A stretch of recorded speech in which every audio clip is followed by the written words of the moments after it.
Welcome to the next episode of Kicking Ass and Taking Names, a podcast for small and mid-sized business owners on law, business, and life.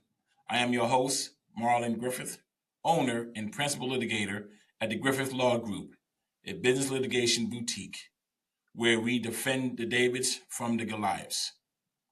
You can find this podcast on Spotify and Apple, as well on YouTube at our YouTube page, Griffith Law Group.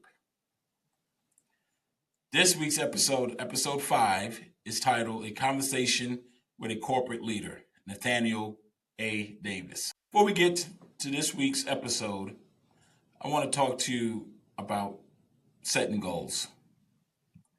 A couple of years ago, I attended a summit at my alma mater, Denison University, called Denison Remits. And it was a summit for entrepreneurs where the school brought graduates, alum, to the school to meet with students who were part of the entrepreneurship program there called the Red Frame Lab.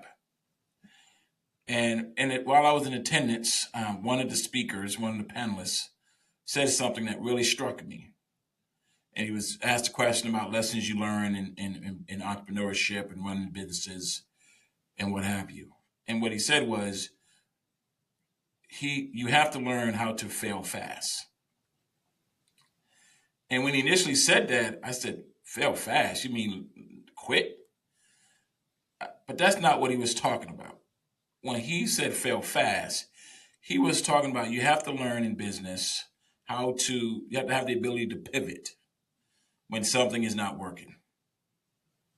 Right?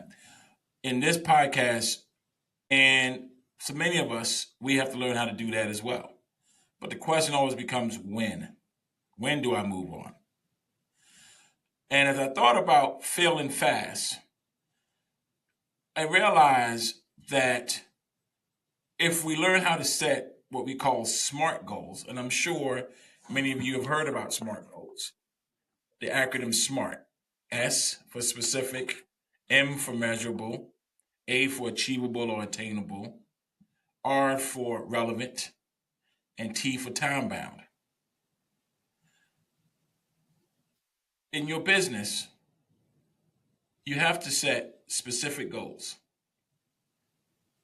Not general goals, specific goals. And you have to be able to articulate that to your team.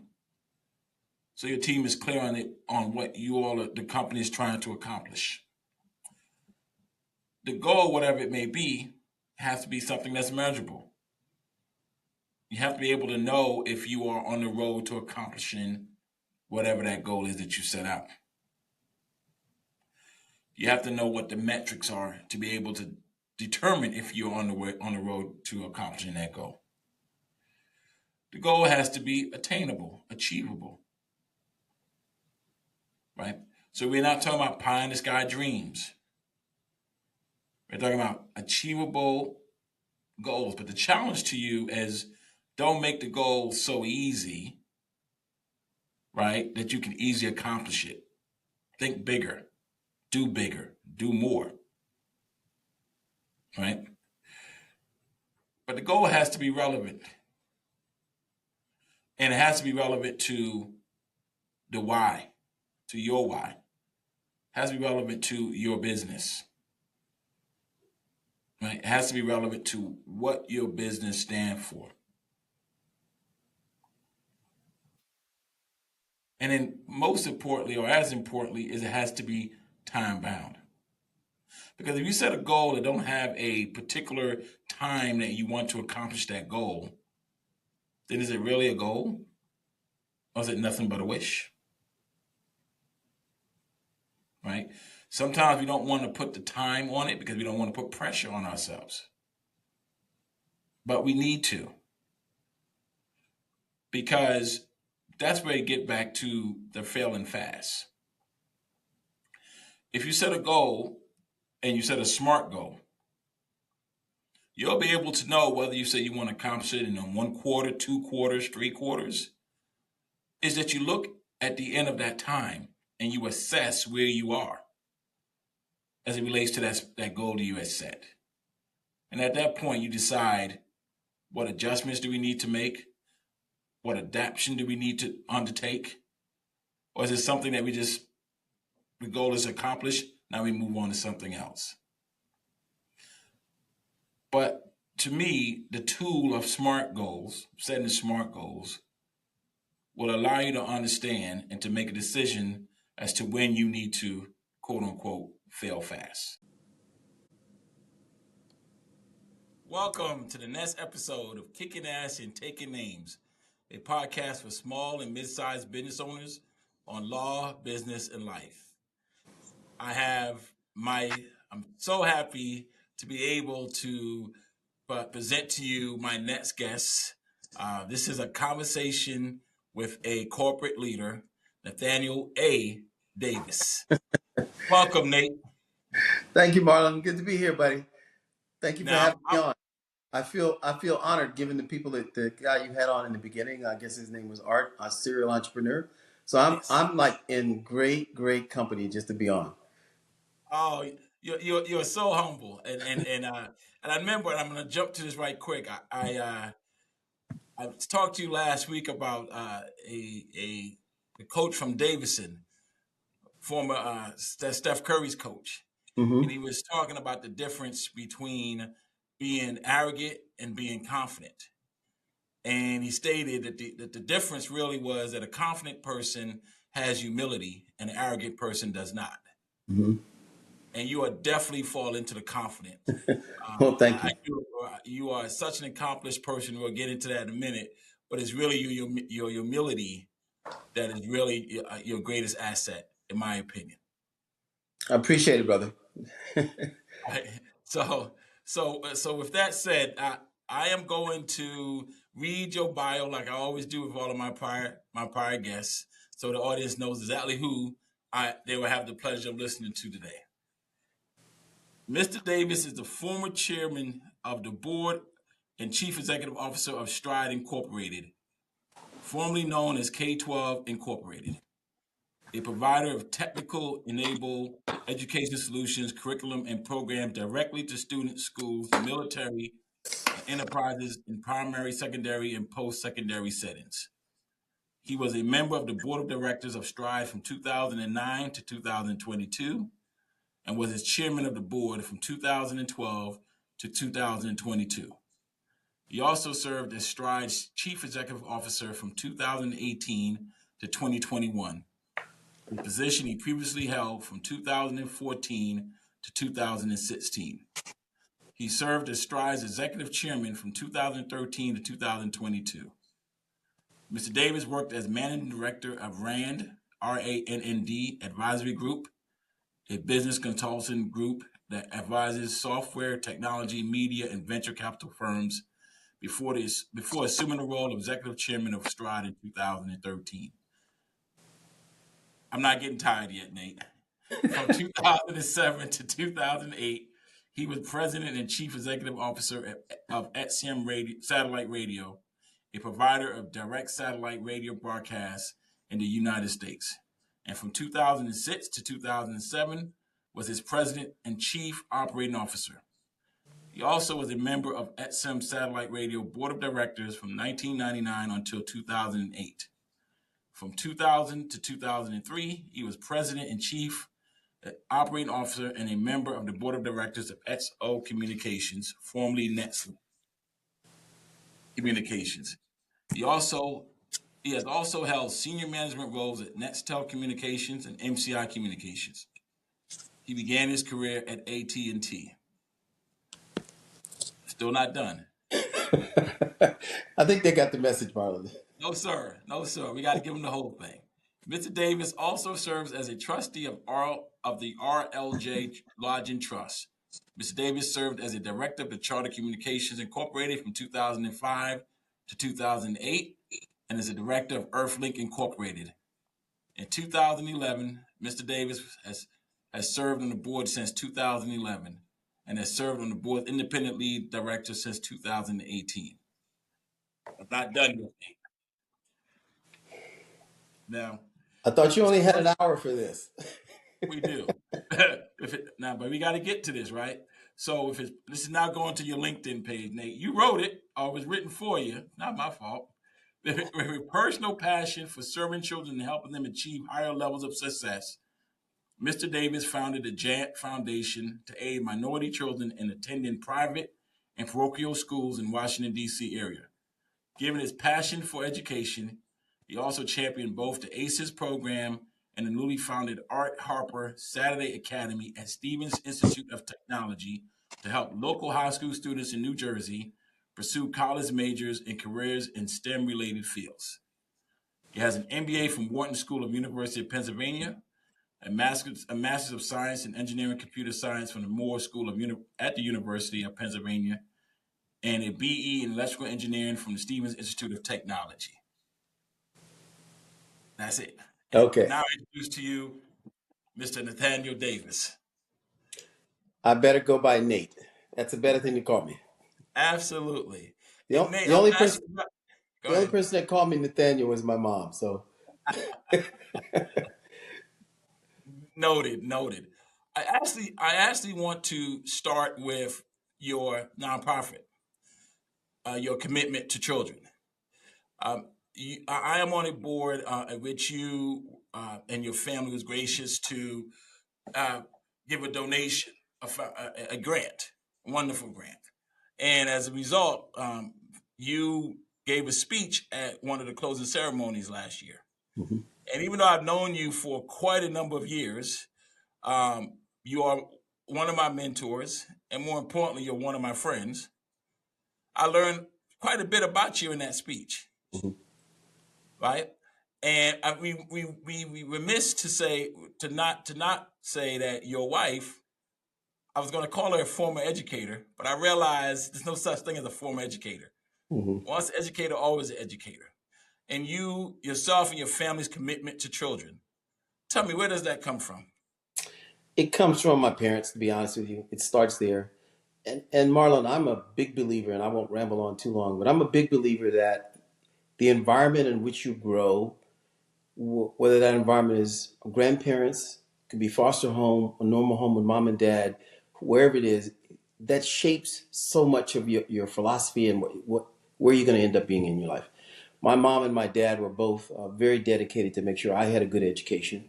My mom was a teacher. My dad was a military guy. He retired. When he retired, he got his master's in education, and he became a teacher.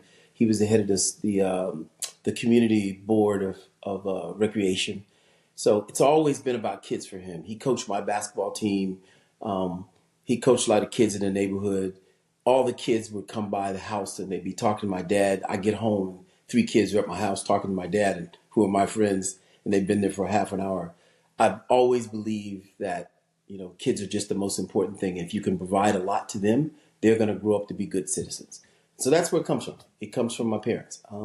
My wife continued it because she was a teacher and she believed in kids. So it just grew from that environment.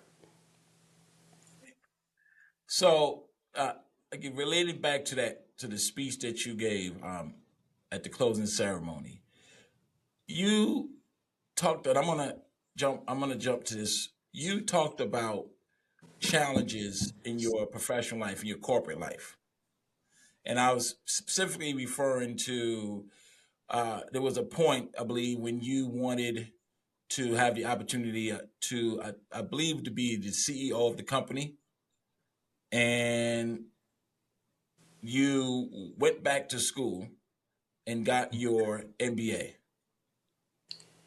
Right. Yeah. So can we talk about that? Yeah, we could talk about that. Let me correct what it was. It was, Sure. I was fairly young at the time. I was probably 26 or 27 years old. 26, I think I was. And um, I had an opportunity. I had been a manager and a division manager and had an opportunity to grow and be an executive. At that point, it was an opportunity to be a vice president. But I knew that long term, I wanted to learn more about finance and not just engineering.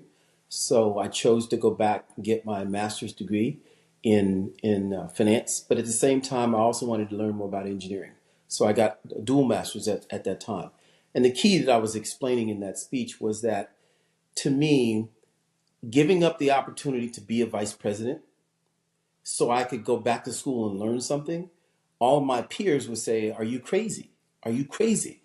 And I said, "No, because this is something that I believe long term will benefit me." And so when I got out of graduate school, I think at that time, I'm really going to age myself when I give you these numbers. So everybody forgive me. I'm an old man. At that time, coming out of graduate school, I was making about $35,000. And I had gone into graduate school making about $35,000. And my peers had gone to work at Smith Barney, Morgan Stanley, big firms, and they were making 70,000. They said, "So why in the world would you have done this, Nate?"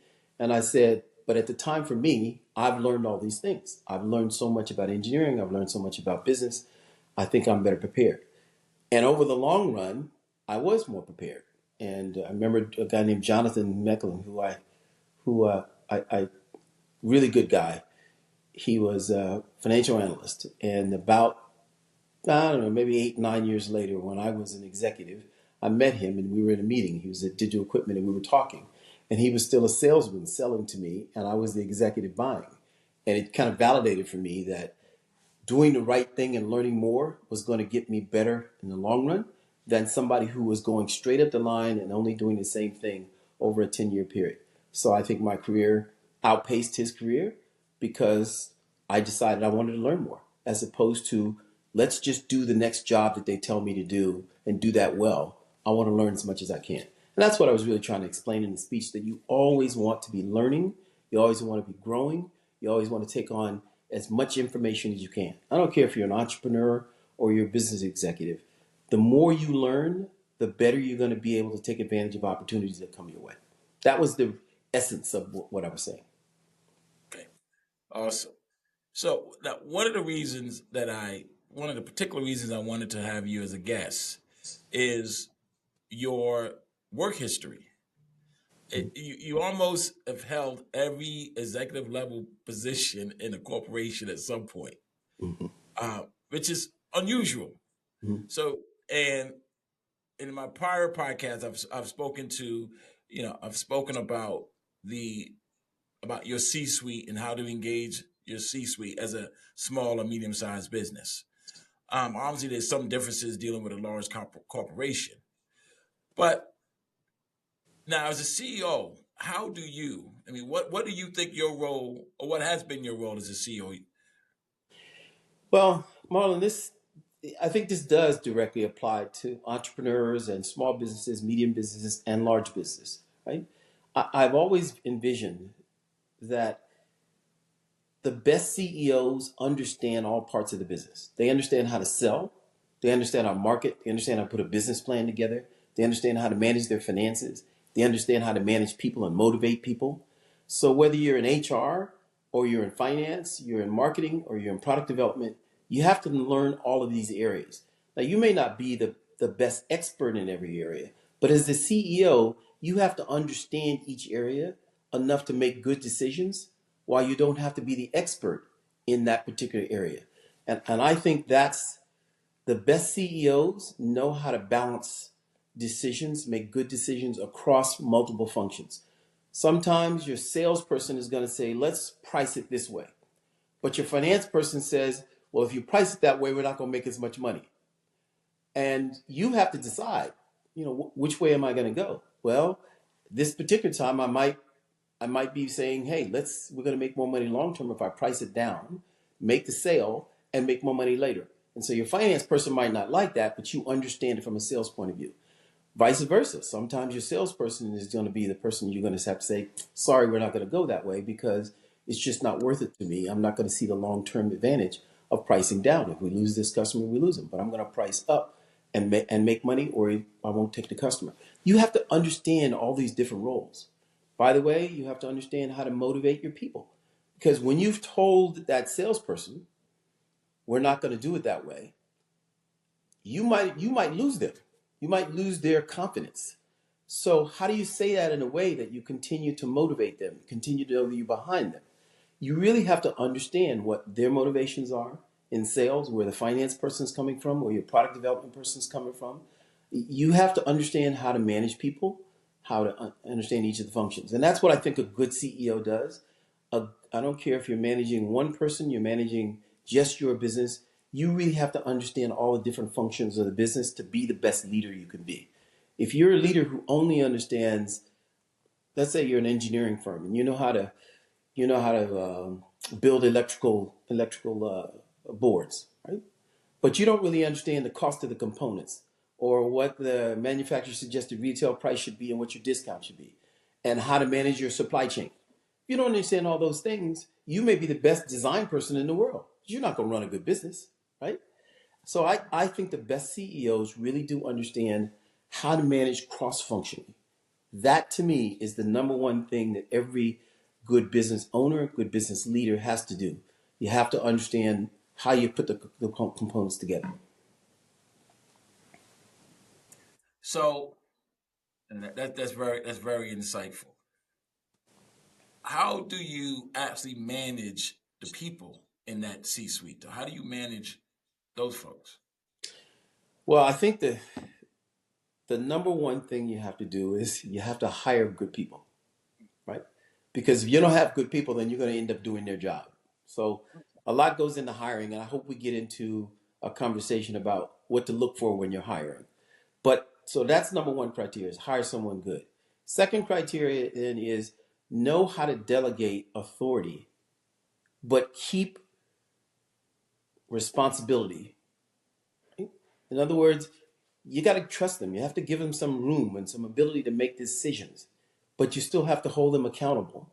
And you still have to be able to say, I'm going to step in sometime and make a different decision. That's a delicate balance because they feel like you're stepping in and making all the decisions. What do you need me for? But at the same time, you're the business owner, you're the CEO, you're the one that's going to take all the heat, right? It's either it's your money, it's the money you have for shareholders, but you're the boss. You got to take ownership. But at the same time, you have to trust those people and make this and allow them to make decisions. If you try to make every decision yourself, you just won't have time to get things done. You won't, and you, by the way, you don't have all the expertise. They may have more expertise than you. So it's a balance. And I think every time I've always struggled with, and I'll give you a story about that. I've always struggled with how much you delegate versus how much you decide yourself. And it's never a clear 100% clear answer. It's a balance. And you have to make good judgments. It's a judgment call. And you have to make good judgments about that. And I think what I'm hearing you saying though is that part of the ability to make the good judgment is to be informed enough to know what what you what factors you should consider to make That's that right. final call. That's right. So having a sense of what all the functions are and what they do and understanding the ins and outs of what they're doing without being the expert, the person who has to do it all themselves, is a balance and it's hard. Anybody that says this is easy, knows that being a CEO is not easy. Being a business owner is not easy.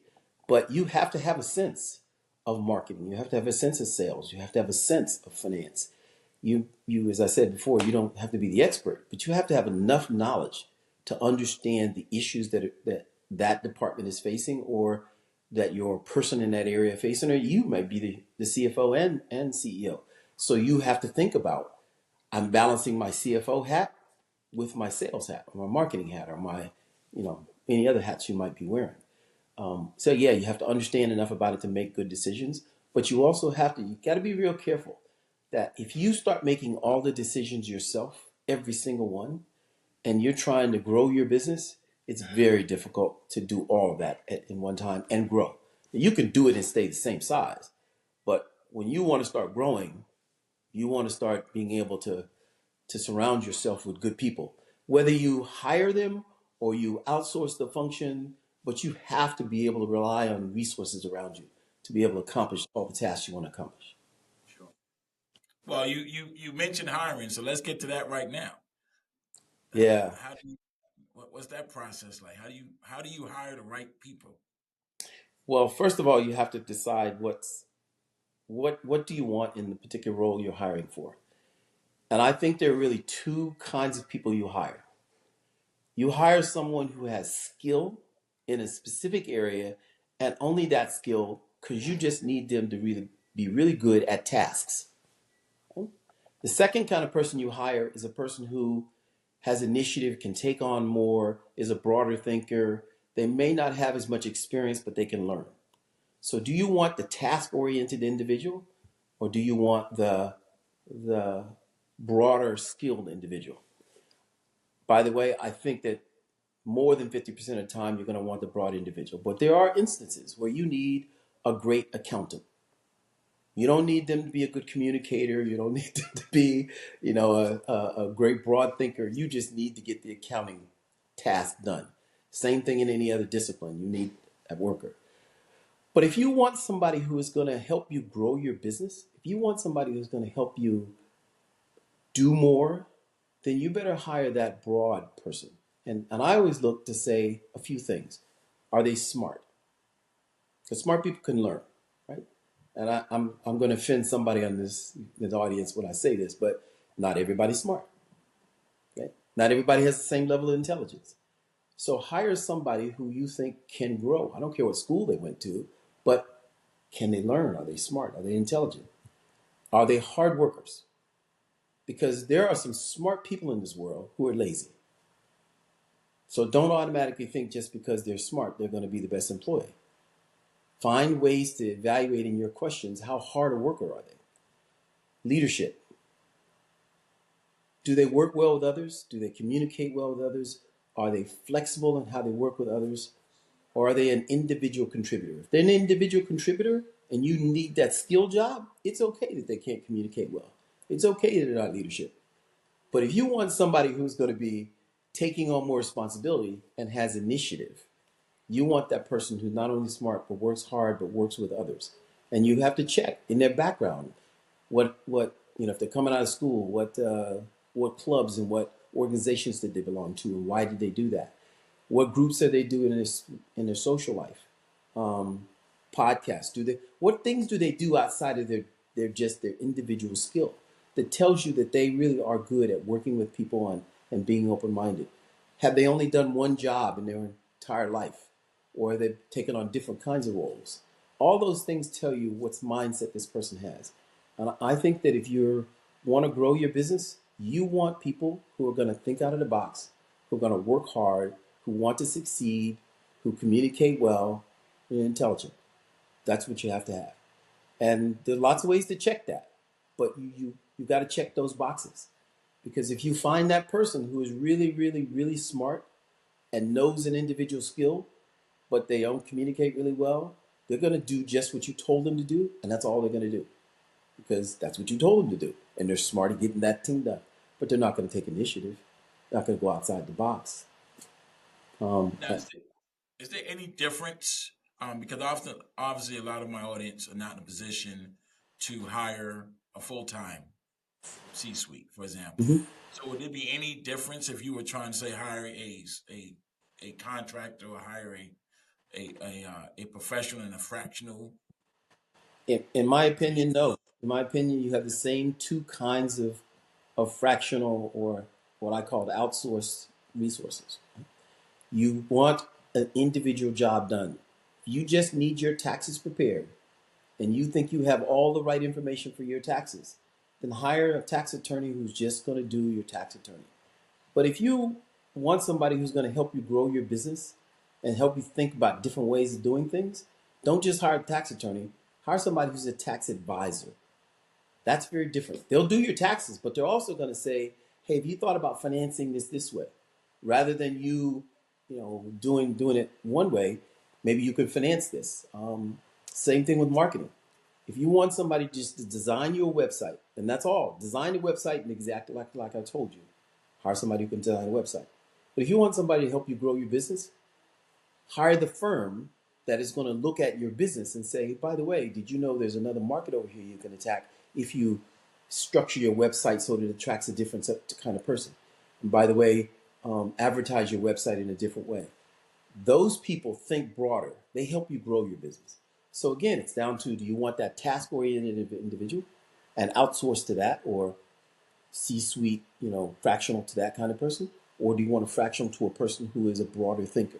And I think you always, when you're making a decision, ask yourself the question, Now, by the way, you may have to pay more. Maybe I'm going to pay more for that person who's a broad thinker. Yeah, I was going But to ask you that. that's a value equation you have to make. You have to say, hey, I don't want to pay them more, so I'm just going to hire a task-oriented person because that's all I need. That's all I can afford. But again, go back to, are you making an investment in the long term? Are you making an investment in growing? If you are, maybe you pay a little more, but you get a little more. Now, I know you're a numbers guy, so I know you're a numbers guy. You're always 4 steps ahead of me. We'll get to that later. Always 4 steps ahead of me on these golf games we play. But how do we use metrics? Or how would you use metrics in determining if a one of these fractional services is providing you the You broke return up a you? little bit. I'm sorry. Let's try it again. How do you use metrics or numbers to make a determination of whether of how these fractional services are performing for you, the return on the investment?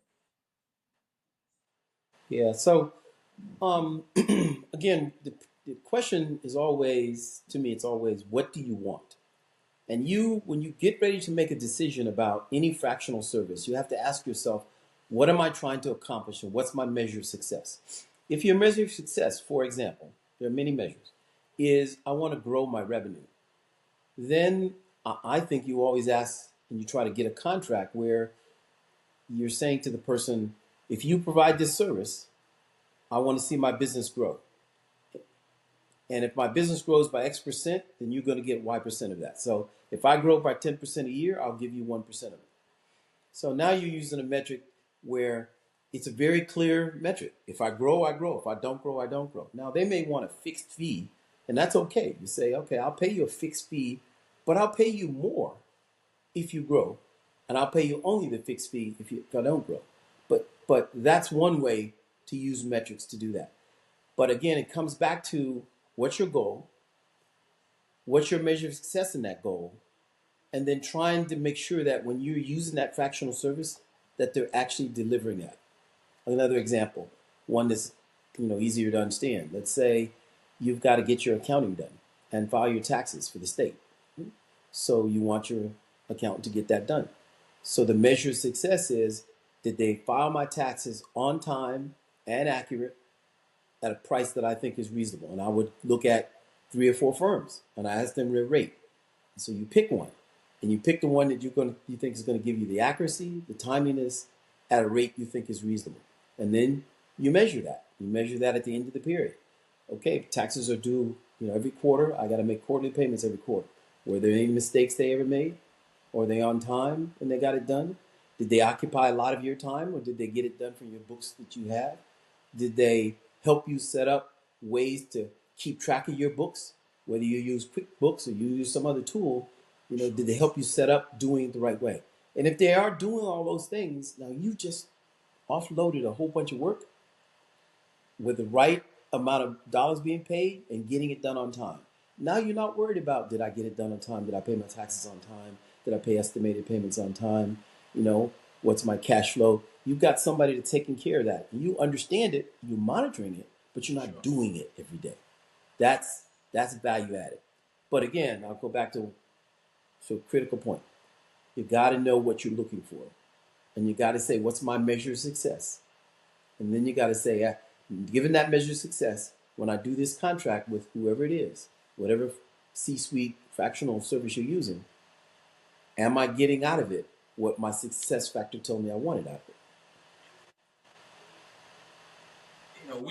We had a conversation about a couple of months ago, and we were talking about CEO.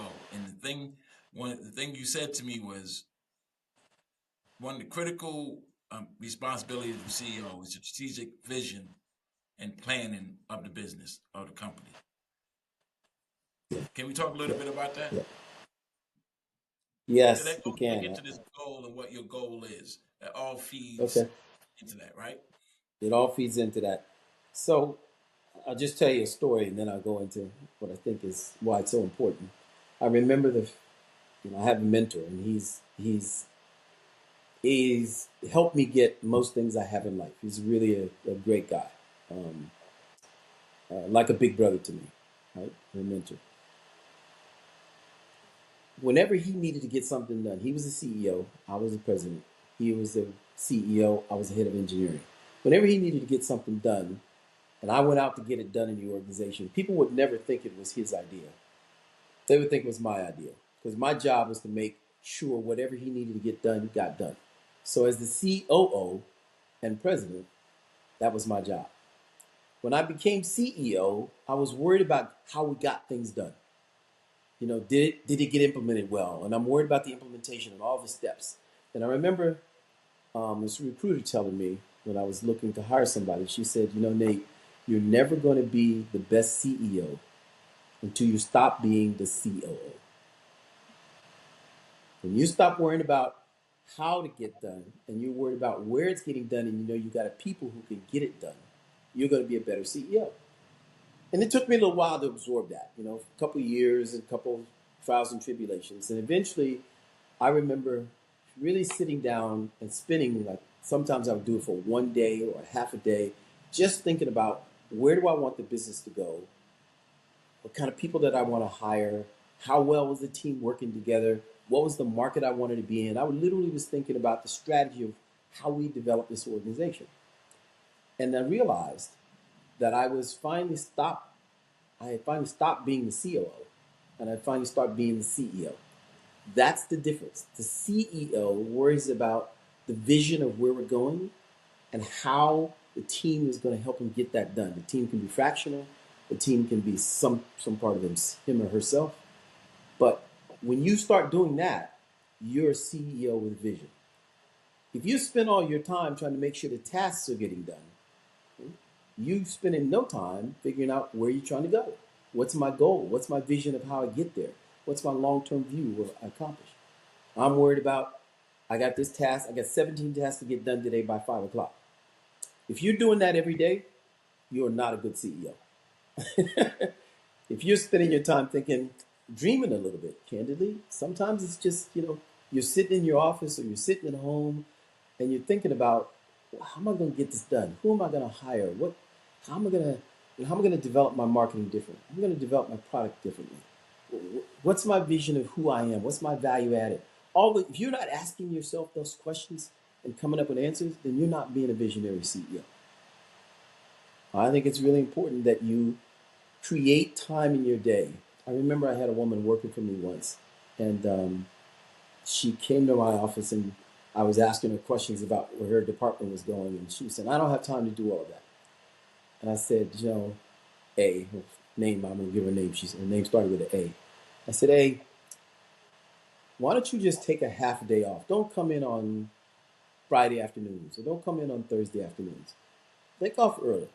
Go buy yourself lunch and sit at lunch and figure out where you want your department to go. I just don't have time to do that. And I realized she was never going to be a visionary person. She, by the way, is a great task-oriented individual.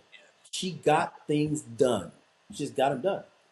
But she never had a vision for where her department was going to go. We said, this was an education company at the time. And I said, how are we going to improve the quality of the education we give to these kids?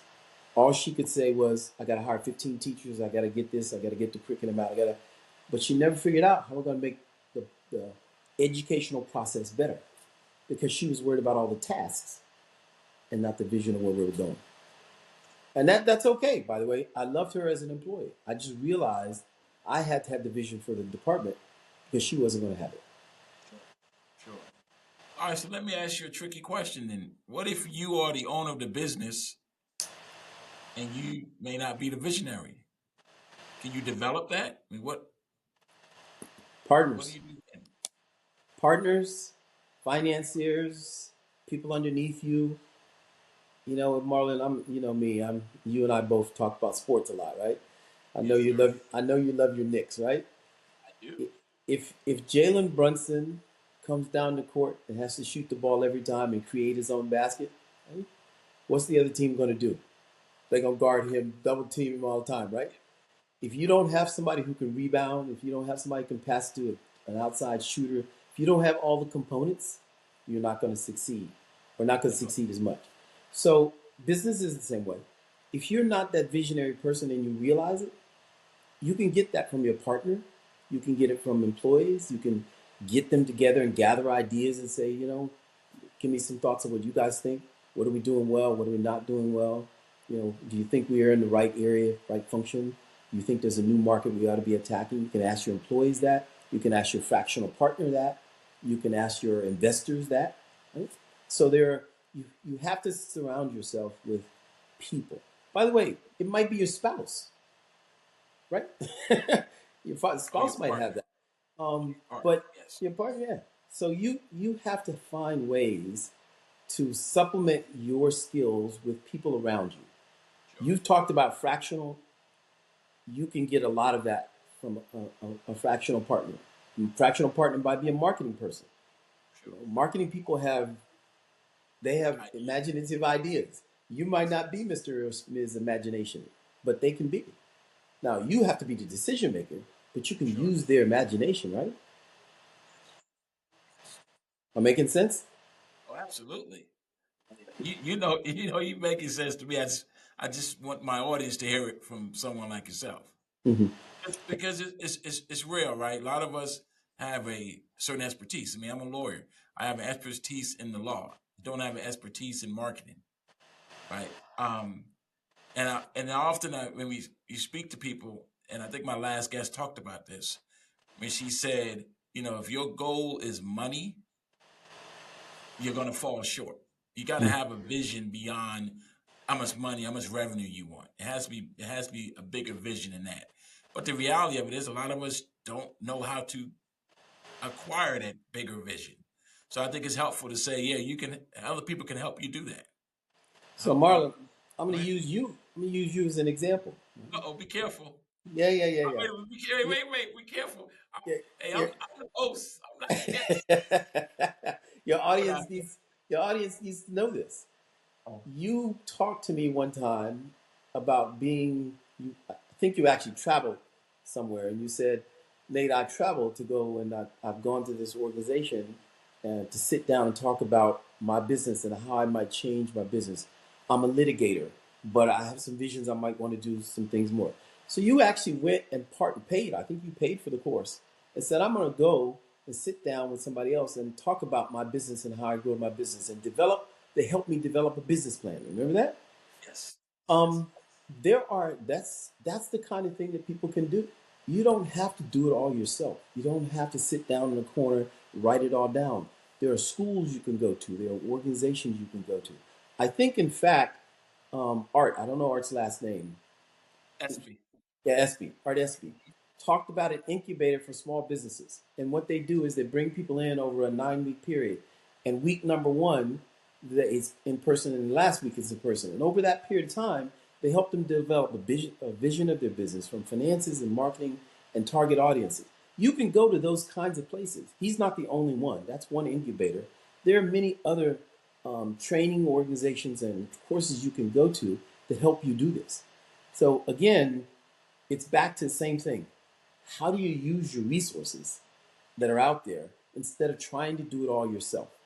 The best people who succeed in growing their businesses never do it all by themselves. They have partners, they have vendors, they have suppliers, they have partners, they have, financiers, they have fractional firms that they use, they have employees, and they know how to use all these resources to generate ideas and generate new market opportunities and grow their business. And to me, that's what you have to do. You got to use all the resources. You can't just be, I'm going to do it all myself because I'm the smartest guy or woman in the room. That's right. That rarely works. No, I would tell you, because just to piggyback on, since you calling me out like this, yeah, and I'm still part of that program. But I've known you for years, and you probably don't remember this. So I've known you for years. We've talked about many different things, right? My business and otherwise. And obviously, being part of this program, I started thinking of things differently. And I think you remember, we played golf one day, and we were in the parking lot, and unfortunately, you were kind of leaving. Mhm. And I asked you a certain question as related to marketing, and you just lit up. Remember that? You just lit up. You started, and I'm like, Yeah.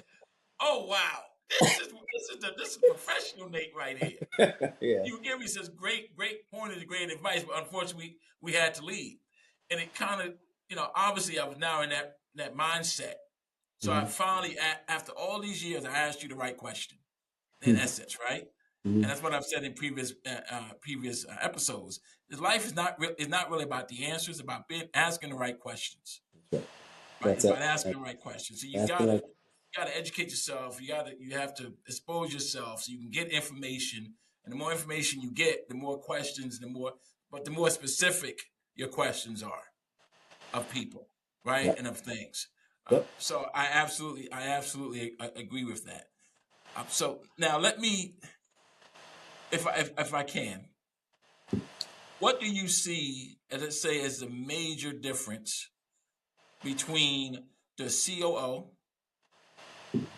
and the CEO? Maybe you already touched on that, meaning the visionary versus the person who actually go and get it done.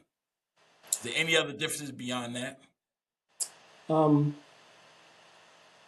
yeah, there is another difference, and I think the other difference is the COO generally is worried about the operations of the business. When I say the operations, that's generally everything that's required to get the product or the service to the customer and do it well. But the CEO has another role that goes outside of that, and that is what about the finances for that? What about all of those things that go outside of just getting it? So the CEO might have product development, might have marketing, might have sales, might have product delivery. But what about your finances and your taxes, um, and those things that go that to me the CEO has to worry about as well. Sure. The COO can worry about hiring as well, but I think it's not just vision; it's also the finances. Because every business, at the end of the day, you got to drive either income from your family, or you got to drive enough income and cash flow for your investors. Or if it's not your investors and you want to sell the business, you got to drive it hard enough so you can sell the business. You know, but whatever your goal is, you gotta worry about driving that goal as well. Not just the vision for the business, but how I drive that goal. And I think that's the other part of the CEO's role that sometimes isn't included in just operating the business day to day. So wait, let me put you back in your, I guess, conference room, and let's say you're now meeting with your C-suite. Mm-hmm. Can you tell my audience what does that look like? Describe that. What are you thinking before? What are you doing even before you meet with your C-suite? And then how? And then also, how is that meeting? How does it go forth? Well, one of the things that I'm big on, not everybody's big on, is making sure that people are prepared when they come into the meeting.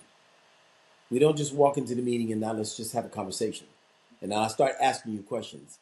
I want you to know up front, we're going to ask today about the monthly financials, or we're going to ask today about our customer service ratings and a net promoter score and how we can make it better. So I ask you to come prepared to talk about that, and I ask everybody else to come prepared to think about that, so that when we get to that point in the agenda, um, it to me it looks like okay, you might start, you might even start with a presentation, and I don't want a 30-page presentation. I want you to come with a couple thought-provoking pages that might give us some background, and then from there, I want us to engage in a conversation. My staff meetings, if you came in, and there were lots of people in the staff meeting because it was a big staff, you know, it was a big company. So as a bigger company, you have bigger staff. So, but if there were 12 people or 9 people or 8 people in the room, and you came with each one of you came with a 20-page deck, we'll never get through that, right? So my rule was if you can't say it on 2 summary pages with backup of no more than a 10-page deck, if that's backup, then you haven't thought it through yet and summarized what we want to talk about. Sure. So present the thought provoking idea, and then let's all kind of kick it around and see where we want to go. The second, I won't say second, but the other very important part of my staff meeting was what was the outcome? Did we just talk about it? And all now we feel good we educated each other? Because that's a part of it. And then we walk out the room. You better walk out the room with some action items, right? The action items are so and so is going to go try this. So and so is going to go try that. By the way, the answer might be we're going to kill this particular project. costing us too much, it's not effective, whatever. That idea was an idea brought up, and we decided not to do it, and there were reasons why. So let's not beat that idea to death. You ever heard people say, I just think we need to think about this? What that means is, that means I don't agree with it, I want to keep raising it. Sometimes you have to say, no, we thought about it, we made a decision, and the documentation is we decided not to go in that direction, and let's not spend any more time on that. That's another key part of what outcome of a meeting. Yeah, outcomes have to be definitive.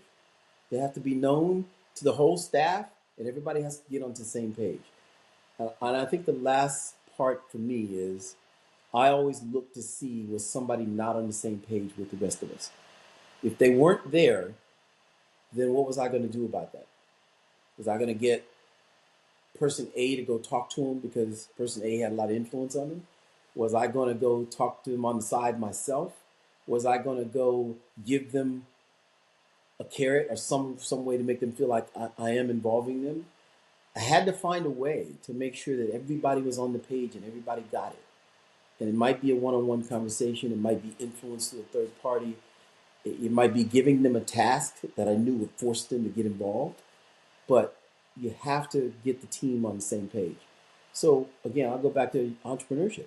If you're using a fractional service and an accounting service, it's not bad for your fractional marketing person to be in the room with your accounting team at the same time. Some people think, well, I'll use my marketing service over here and I'll use my accountant over there and pick another service. I don't know, my legal team. My legal team is, I'll call them when I got a problem. Sometimes it's not bad to have your legal team sitting in there with your marketing team in there with your accountant once in a while, so they all see what where you're going and what you're trying to accomplish, and you're communicating to them what your vision is, because now your legal person can say, okay, now I see where you're trying to go. A better formation of the organization might be this, or maybe you need a subsidiary, or maybe you need to put this into your contracts to protect you better. Sure. Right? And your finance person is going to say, well, okay, maybe we need to put some money aside for that. And your marketing person is thinking, okay, maybe we need to expand the website for that. But they've got to understand your vision and they've got to be together. So that was the last part of my staff meeting, is making sure everybody understood what the other ones are doing, where we were trying to go. I was long-winded there. Did I answer your You question? were not. So that was the meeting itself. But how did you prepare for those meetings? Did you require your C-suite to provide you the summaries ahead of time? I mean, how did you decide what subject matters you wanted to talk about at these meetings? For the most part, Marlon, I believe that when you do these short decks or you have a topic, I think it's important to share that information ahead of time.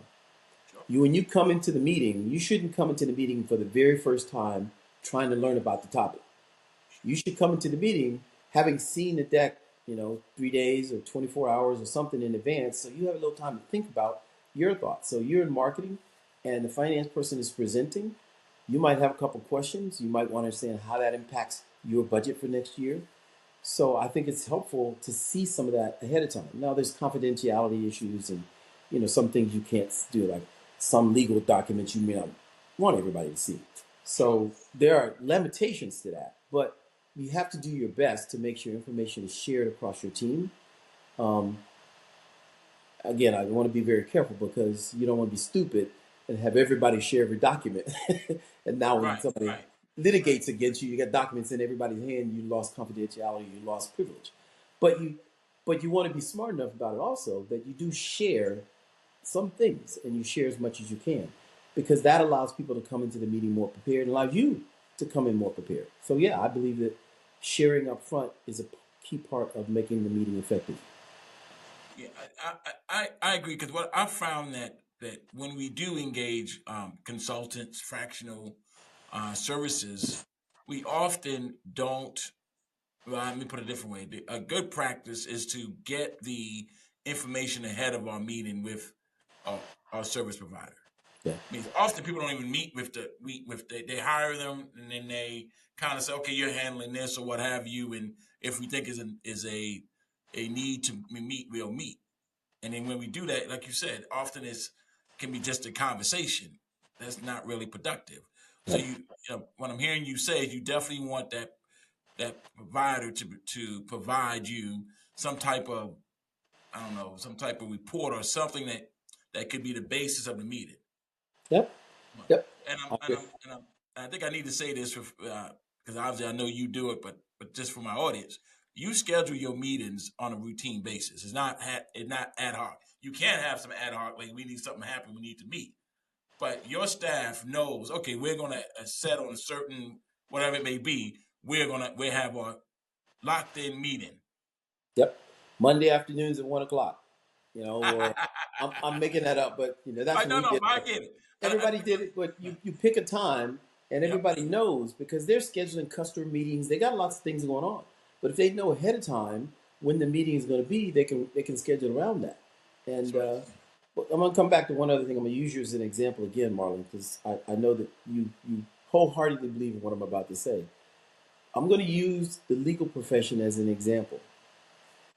If you involve your lawyer only after events have happened, decisions have been made, and you say, "Oh, I better call my lawyer because there's now an issue." That's too late. Okay? I mean, not that your lawyer can't help you at that point, but their hands are going to be somewhat tied because the actions have been taken. If you involve your lawyer when you're thinking about something, I'm thinking about introducing a new product. Let me make sure my attorney is thinking about that. They're going to give you some advice and counsel up front. By the way, let's talk about the economics of that too, and return Yeah. on investment. You said.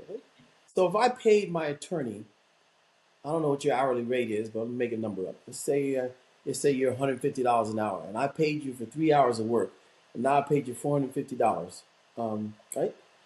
And I paid you that to in order to help me structure a business. And we got the right kind of things in my contract. My customer contract has the right kind of things in it. The customers sign it, and I provide a service to them, and now I'm taken care of. Now, what if I don't do that, and I write the customer contract, and now I didn't put something in that needed to be put in, and now somebody sues me? Do you think it's going to cost me more than $450 to get sued? Hell yes, right? Now I'm paying you thousands of dollars to defend me, as opposed to $450 to prevent my problem in the first place. Right? And I think that's every profession. I just use the legal profession as an example because I know you certainly believe in this.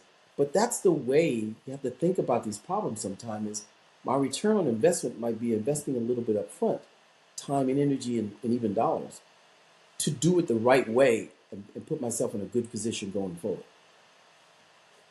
Recently, we were going to, my daughter is going to buy a new condo, a townhouse. And the real estate agent who's selling her old condo said, "Well, we can represent you on the buying."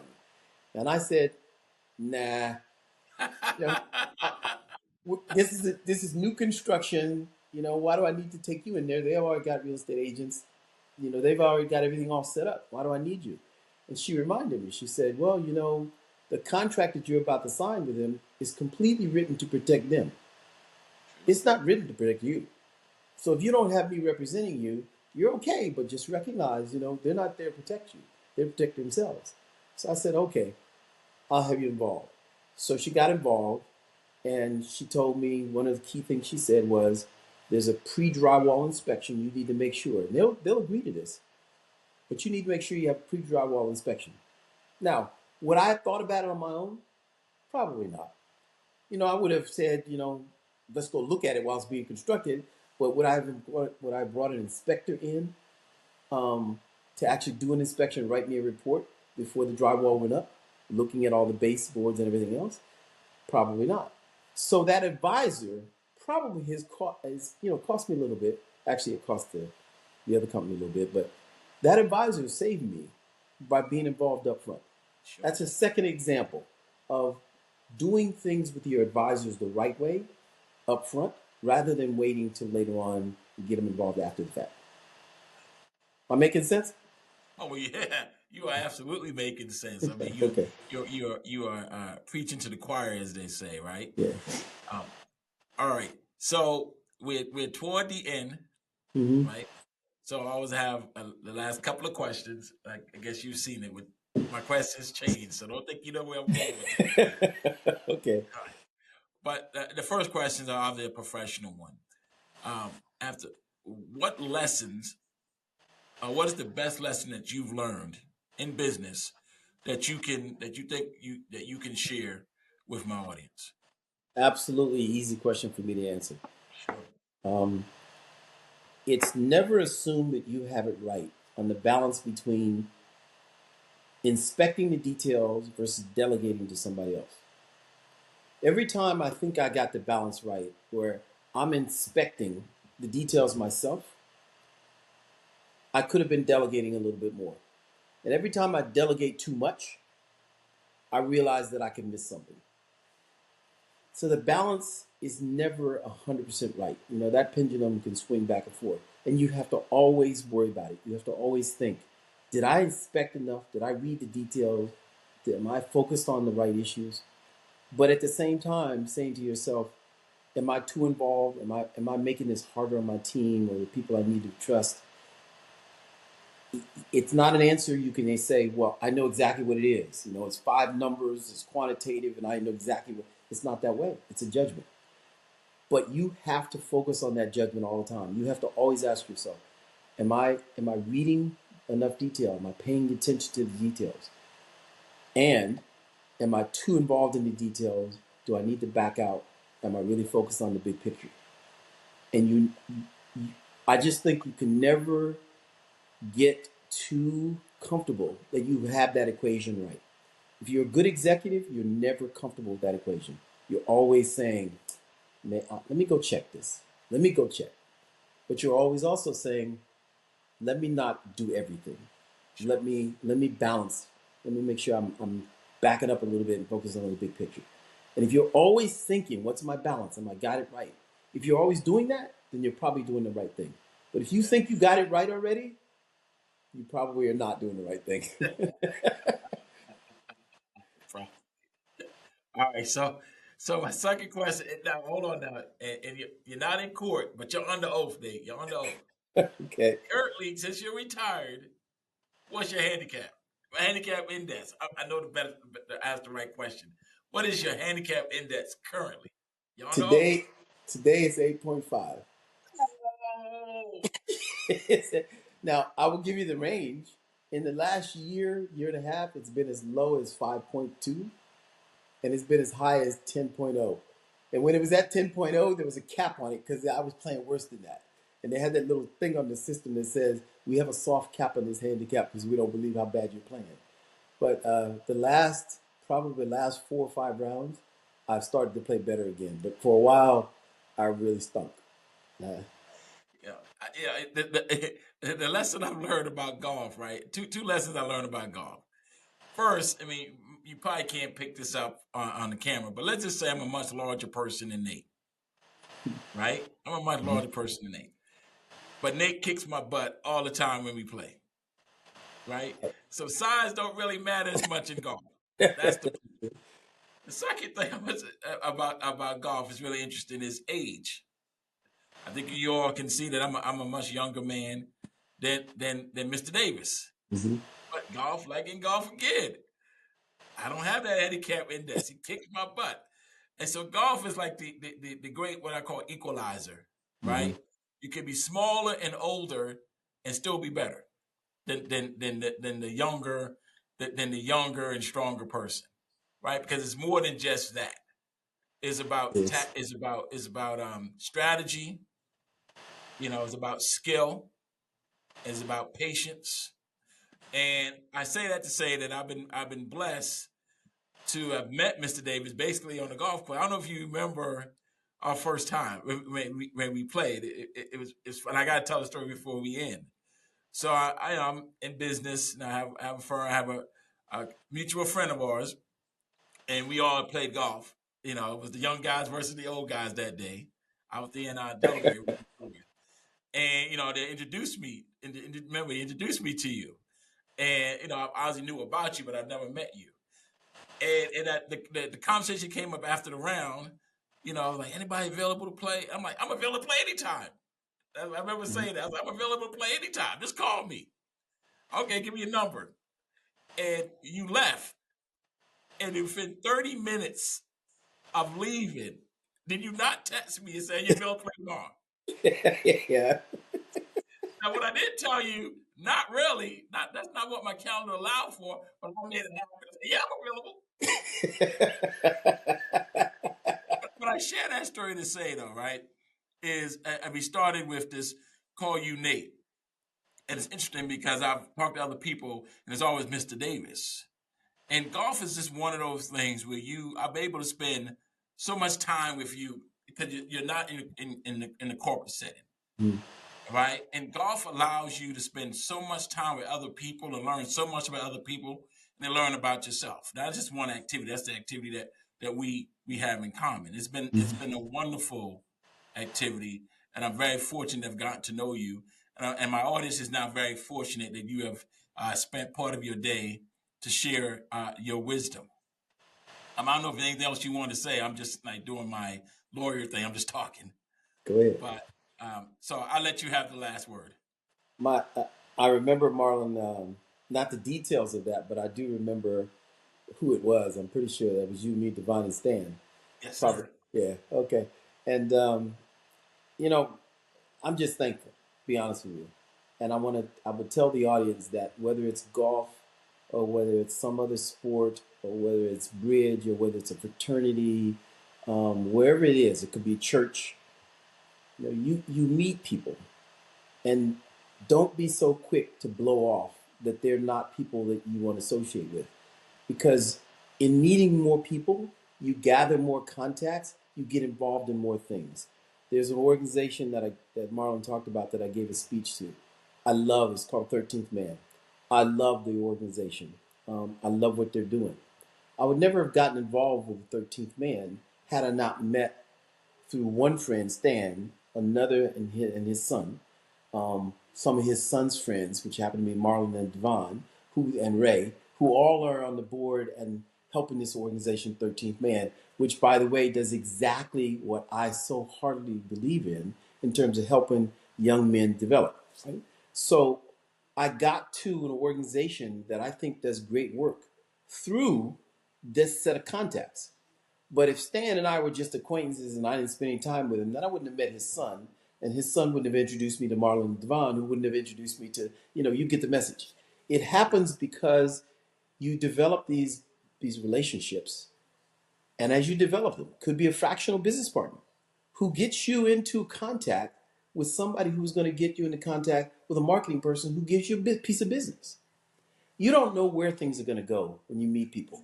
So keep an open mind about meeting people, because you get to meet great brothers and you get to meet great sisters and you get to meet their families and get to meet kids, and just lots of things happen because you're meeting more people, Absolutely. right? That's great. That's great advice, Nate. Thank you so much. This is the conclusion of this episode of Kicking Ass and Taking Names, a podcast for small and mid-sized business owners on law, business, and life. And thank our guest, Mr. Davis. And I'm gonna see you on the first tee. Marlon, I want to thank you for having me today, and for everybody in your audience. Everyone have a great day. I hope these podcasts are helping you. I know that Marlon does a great job on it, and I just appreciate being one of your guests. Thank you, All buddy. right, thank you. I appreciate it. Thank you. Take care.